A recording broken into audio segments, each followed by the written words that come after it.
He was the face of what American men should look like, the man with the mustache that millions of people loved to watch on TV every week. From fast car chases and Magnum PI to eating dinner with his family and Blue Bloods, Tom Selleck seemed to have everything. He was famous, he had lots of money, and a job that lasted 50 years. But behind his nice, smiling, tough guy looks, his story is about giving things up, being alone, and slowly dealing with getting older. From being famous to living alone on a 63-acre farm where he grows avocados, his life has been very surprising. What happened to the man who once had all of Hollywood wanting him? Let's find out the real story. Getting better after being told no, how Hollywood almost missed Tom. Tom Selleck wasn't born into a Hollywood family. There were no people to help him get jobs, no rich family money, and no acting in commercials as a kid. He came from a regular working family. He was born on January 29, 1945 in Detroit, Michigan, his mom Martha, who stayed home, and his dad Robert Dean Selleck, who sold houses.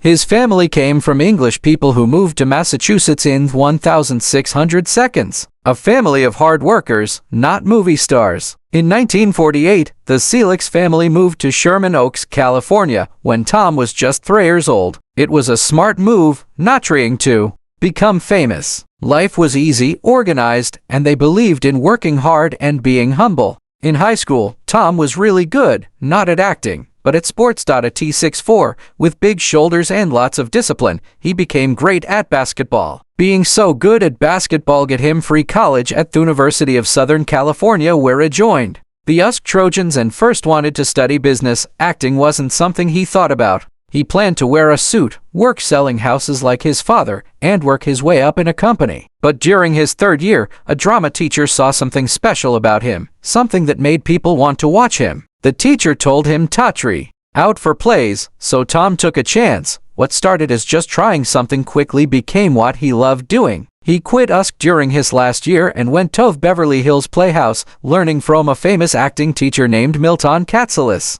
Everyone around him thought this decision was crazy. He didn't know anyone in the movie business and had no backup plan, but he believed in himself and was willing to wait. What happened next tested both of those things really hard.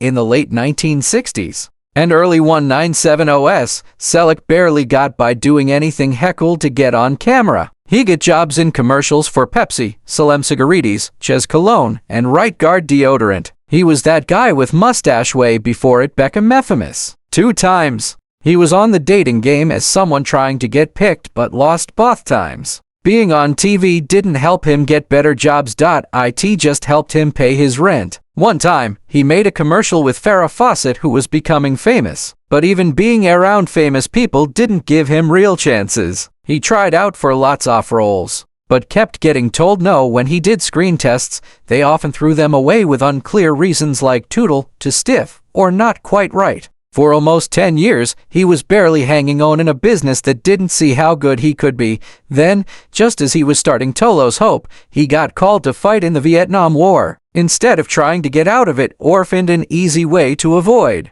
it. Tom joined the California National Guard. He served well in the 160th Infantry Regiment from 1967 to 1973, doing army training and weekends while still going to auditions and acting classes. While other actors his age were getting more roles, Tom was learning how to be disciplined in a uniform. Even after his army service, getting roles wasn't easy. He was in some cheap movies, including Daughters of Satan, and had small parts in TV movies and shows. He also played a character named Lance White, a too-perfect private detective on the Rockford Files, which finally got him some attention, but still not his big break. By the end of the 1970s, Tom Selleck was almost 35 and still hadn't gotten a main role. Most people who decided who got cast had seen him in too many failed TV pilots, 6 to be exact, and stopped calling him. He was tall, good-looking, and nice, but Hollywood was already looking for newer faces. He wasn't Poller, he was forgotten. And then came a Magnum PI, the role that changed everything. It didn't just save his job, it made it completely different. But the long road to that moment was full of frustration, being told no, and refusing to give up when most people would. Tom Selleck had earned his chance the hard way. Magnum or Indian Irons, the choice that changed everything. By the start of the 1980s, Tom Selleck had been working hard in the business for more than 10 years with almost nothing to show for it but a bunch of failed pilots and cheap movie roles. Then in 1980, everything changed. CBS chose him to play Thomas Magnum, the relaxed but smart private detective living in Hawaii in what would become one of the most important television shows of that time. Magnum Pi.it wasn't just another role, it was their role. Selleck was finally the main guy. But just as Magnum was about to start filming, luck came knocking again, this time with a phone call from Steven Spielberg. The famous director, who had just made successful movies like Jaws and Close Encounters of the Third Kind, wanted Selleck for the main role in a new movie he was making with George Lucas, Raiders of the Lost Ark. Spielberg had seen Selleck's screen to stand. Really liked it. The movie studio wanted him to play the hat and whip-using archaeologist Indiana Jones. There was just one problem. Tom had a contract with CBS and CBS wouldn't let him go. Even Selleck was interested, and this was a huge opportunity. The TV network said no to letting him out of his contract. According to Selleck himself, people told him to find a way out, fake being hurt, create a problem with his schedule, do something to get out of the contract, but he said no. I made a promise, he later said. I have to be able to look my parents in the eye. It was a rare decision in Hollywood, one based on doing the right thing, not just wanting success. Funny enough, a writer's strike made a production of Magnum wait 6 months. If he had pushed harder or been sneaky, he could have easily filmed Raiders and come back in time. But the chance passed. Harrison Ford, who was originally second choice after Selleck, got the part instead. Raiders of the Lost Ark came out in 1981, became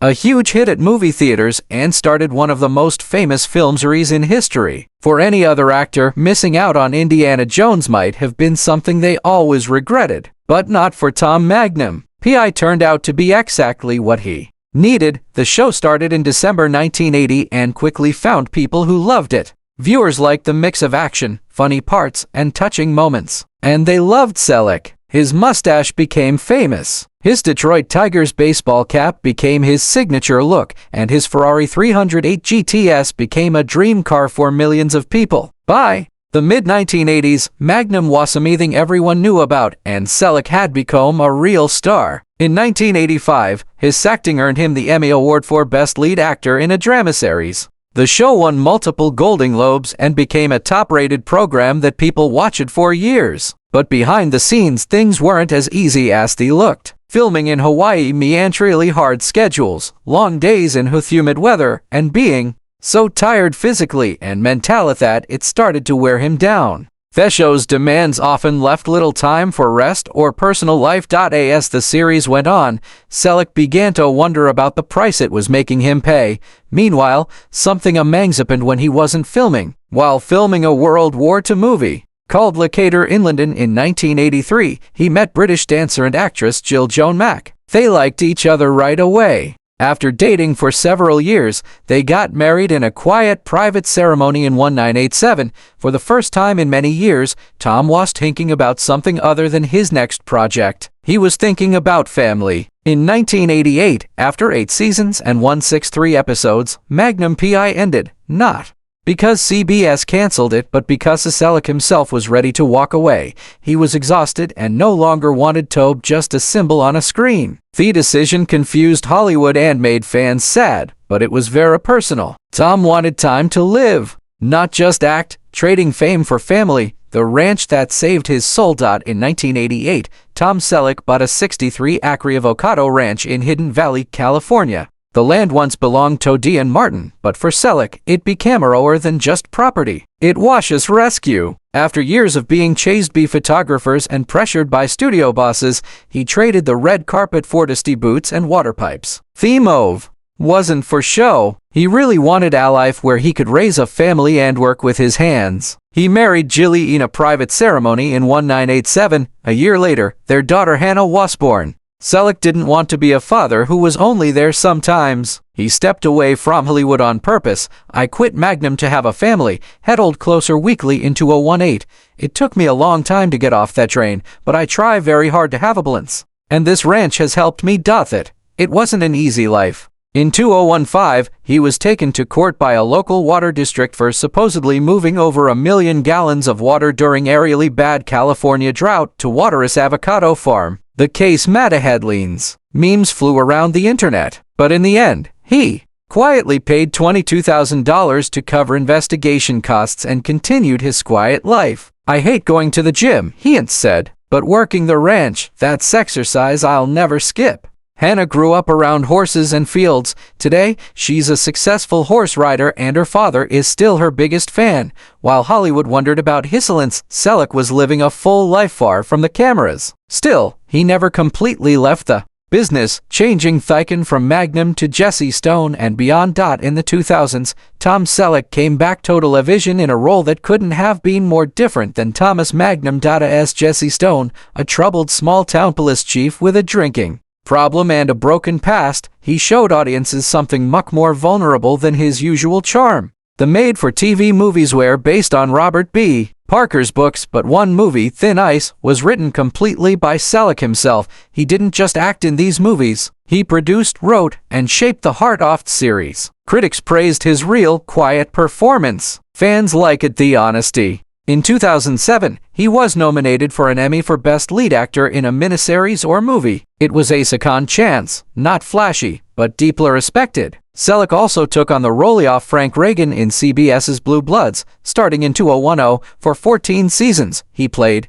the serious New York City police commissioner, holding the show together with his strong presence. It was one of few modern police shows to focus on family as much as crime. Headed and tried to be in every scene on purpose. "I planned it that way," he said. "I wanted it to be about the whole family." Yet, in 2004, CBS said the show would be ending. Selleck offered to take a 25% pay cut to keep it going. The cast was like family, the crew was loyal, and for him it wasn't about money. It was about what mattered. "We're still winning our time slot." Hezade, "I'll continue to think CBS will come to their senses," but the network didn't change their mind and Theckertain fell. Fighting time, the private battle no one saw coming. Even as nice things are said about his many years-long career behind the scenes, Tom Selleck is quietly fighting the most personality of his life against time, pain, and slowly losing his ability to move around easily. In early 2025, worried fans saw the 79-year-old actor in San Fernando Valley moving with obvious trouble. A real video went around online showing him holding onto his truck for help. His walking was hard, his face looked tired. What shocked many were the deep long scars running down both knees, a clear reminder of recent surgeries he had. Reports that were confirmed said that Selleck had both knee replacements. A surgery that's common for people with many years of wear and tear, but one that requires never-ending physical therapy and mental strength to get better from. "He's doing everything right," a person close to the family told Closer Weekly. "He shows up to therapy. He's trying, but it's slow, really slow. There are days he needs help just to get across the room." Some people who know what's happening even said that doctors had talked about the idea of a walker if his progress dips. That suggestion, while practical, reportedly made Tom very upset. For a man who once ran across television screens as the quick, charming Thomas Magnum, or woke confidently walked the streets as Commissioner Frank Reagan in Blue Bloods, this time of life feels almost impossible to recognize. His days of jumping out of helicopters or chasing down bad guys are long behind him. Making the struggle worse, the emotional pain of Blue Bloods coming to an end after 14 years has left an obvious empty space. That show was his purpose. The same person shared. Without it, there's been a lot more time to sit still. And when you sit still, pain catches up with you. Along with the physical pain, Tom has reportedly found comfort in food, leading to gaining a lot of weight. Some guesses suggest he now weighs over 350 lb, more than 150 lb heavier than his best years. In the 1980s, friends say this too has made getting better harder, putting extra pressure on his joints. Yet even now, Tom Selleck is not giving up. He continues working on his California ranch, taking care of his avocado trees, feeding animals, and doing what his body will still let him do. He's also been quietly writing his long-awaited memoir, You Never Know, hoping to pass on the wisdom he learned through years of fame, struggle, and changing himself. Tom Selleck may have stepped back from Hollywood, but he never stopped showing up where it matters most, in his family, his work, and the life he built with high sound hands. Do you still watch Tom Selleck on screen? Let us know in the comments. And if you enjoyed this story, be sure to like, share, and subscribe for more.